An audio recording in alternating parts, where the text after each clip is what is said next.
দেবভূমি ভারতে যুগে যুগে অবতার রূপে জন্মেছেন স্বয়ং ঈশ্বর। এমনই এক দিব্য জীবন যার সাথে কথোপকথনে সেই সাক্ষাৎকার তুলে এনেছিলেন শ্রী মহেন্দ্রনাথ গুপ্ত। শ্রী গদাধর চট্টোপাধ্যায় হুগলি জেলার কামারপুকুরে জন্মগ্রহণ করেন এবং পরবর্তীকালে দক্ষিণেশ্বর কালী মন্দিরে কঠোর সাধনায় সিদ্ধিপ্রাপ্ত হন। তার নাম হয় শ্রী শ্রী রামকৃষ্ণ পরমহংস। শ্রী শ্রী রামকৃষ্ণ কথামৃত শ্রী রামকৃষ্ণের বাণীর অমৃত, ইহা একটি বাংলা 5 খণ্ডের রচনা যা মহেন্দ্রনাথ গুপ্তের কথোপকথন। শ্রী শ্রী রামকৃষ্ণ কথামৃত একটি পবিত্র ধর্মগ্রন্থ হিসাবে অনুসারীদের মধ্যে সম্মানিত। আপনারা শুনছেন দেবভূমি ভারতে শ্রী শ্রী রামকৃষ্ণ কথামৃতের 2য় খণ্ড।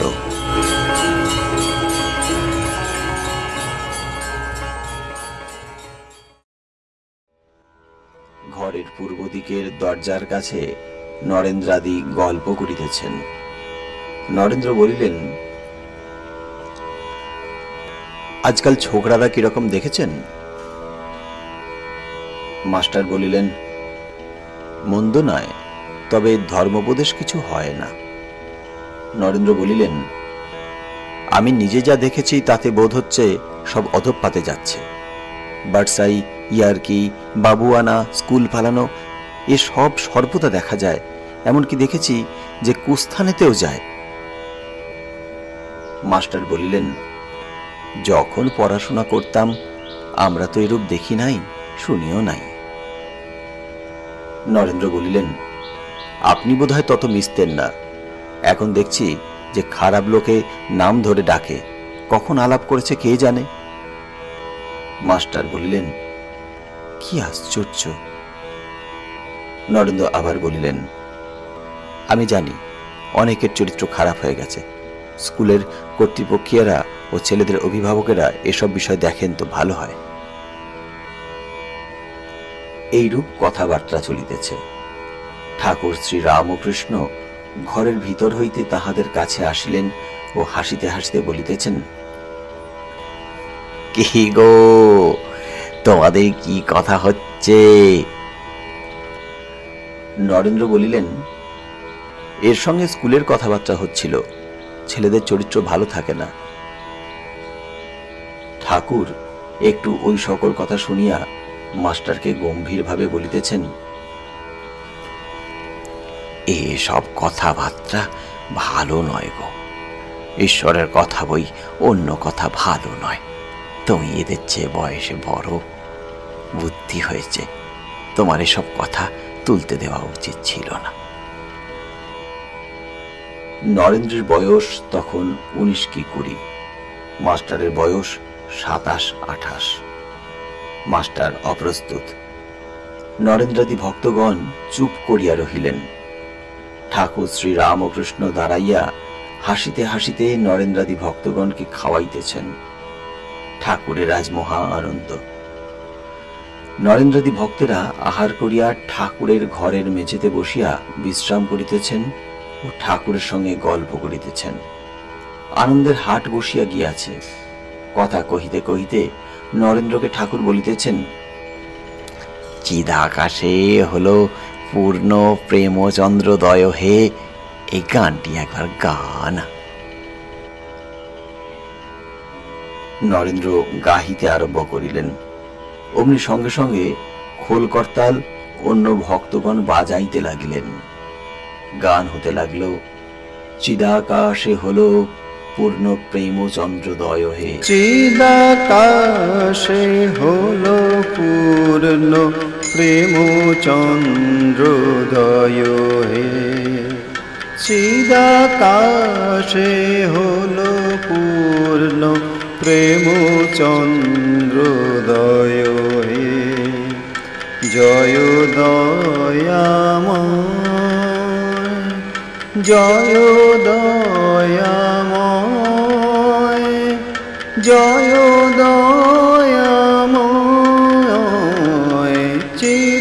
চিদাকাশে হলো পূর্ণ প্রেম চন্দ্রোদয় চিদাকাশে হলো পূর্ণ প্রেম চন্দ্রোদয় হে চারিদিকে ঝলমল করে ভক্ত গ্রহদান চারিদিকে ঝলমল করে ভক্ত গ্রহদান ভক্ত সঙ্গে ভক্ত সখা লীলারসময়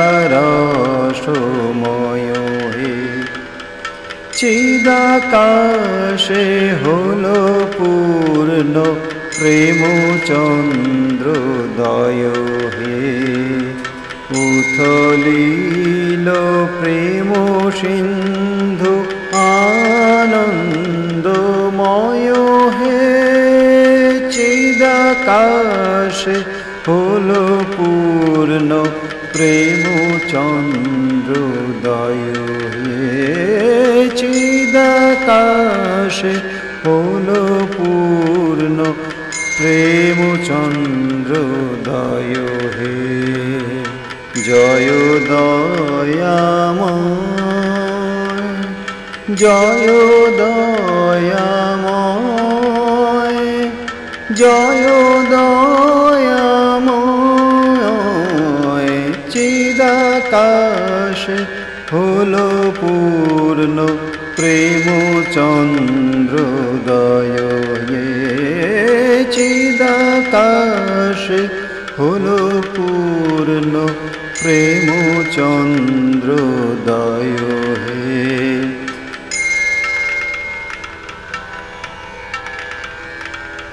স্বর্গের দুয়ার খুলি আনন্দ লহরী তুলি স্বর্গের দুয়ার খুলি আনন্দ লহরী তুলি নববিধান বসন্ত সমীরণ বয়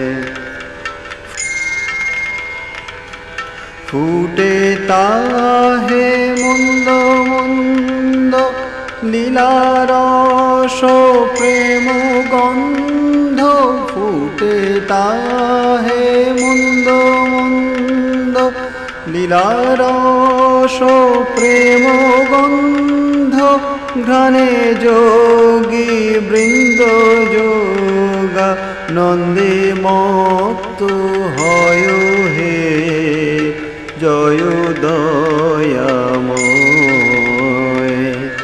জয় দয়াময়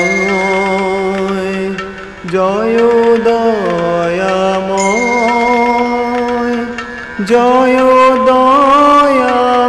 দয়াময় চিদাকাশে হলো পূর্ণ প্রেম চন্দ্রোদয় হে চিদাকাশে হলো পূর্ণ প্রেম চন্দ্রোদয় হে উথলিল প্রেম সিন্ধু আনন্দময় হে চিদাকাশে হলো পূর্ণ প্রেম চন্দ্রোদয় হে